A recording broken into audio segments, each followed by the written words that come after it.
No hei ystävät.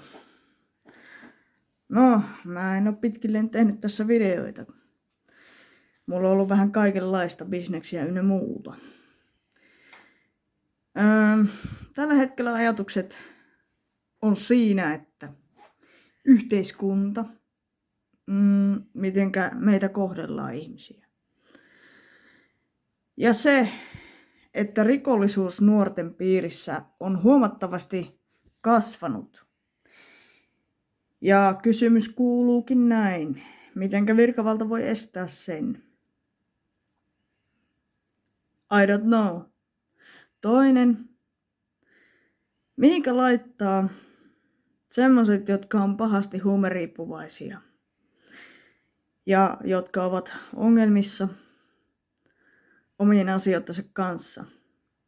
Minun mielestä, jos eduskunnalle saisin sanoa yhden asian tai muutaman, sanoisin sen, että teidän pitäisi auttaa niitä ihmisiä, jotka ovat sen tarpeessa. Eli älkää jättäkö kodittomia ihmisiä kadulle, auttakaa lapsiperheitä siinä, missä he tarvitsevat apua.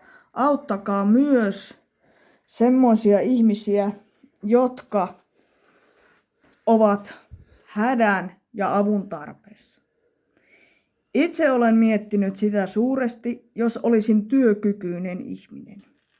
Tekisin töitä ahkerasti, rikastuisin, mutta rikkaudesta 5. Se, mitä elämä mulle on tuonut, se on rakkaus, välittäminen ja kunnioitus ihmisiä kohtaan. Ja myös eläimiä. Mulla on 2 pientä kissaa, jotka ovat rakkaita mulle, saavat kaiken. Mulla on siitä ihmisille muistutus kissoista. Jos otatte kissan esim. Kesämökille ja hylkäätte sen,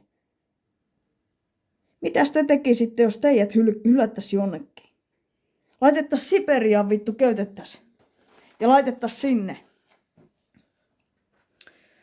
Mut näin ei oo. Kissalle on elintärkeää ystävyys, kunnioitus ja myös luottamus omistajaa kohtaan. Kohdelkaa kissoja ja ihmisiä niin kuin teitä kohdeltaisiin. Kunnioittakaa ja antakaa heille heidän tarpeellinen ruoka, juoma. Mä voin elää kaurapuurolla kuule aivan huoletta. Mulle on tärkeää eläinteni hyvinvointi.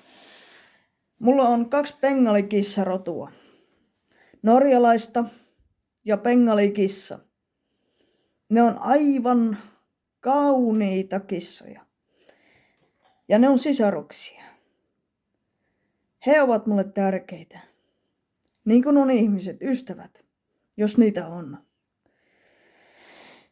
Ja kaikin puolin tää maailman meno, mitä mä nyt mietin, se on aivan järjetöntä.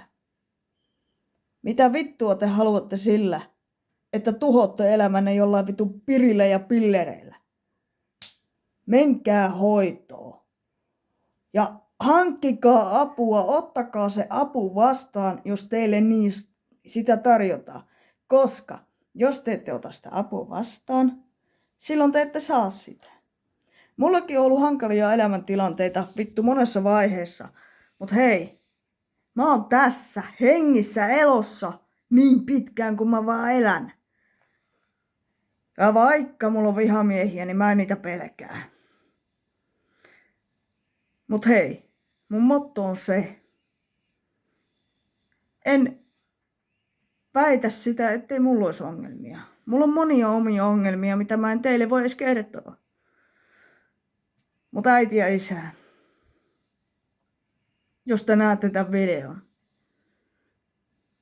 älkää tuomitko. Mä rakastan teitä. Vaikka on ollut mitä on ollut. Mut pitäkää lippa korkealla ja pitäkää toisistanne huolta tai itsestänne. ja veli, muuta elämässä.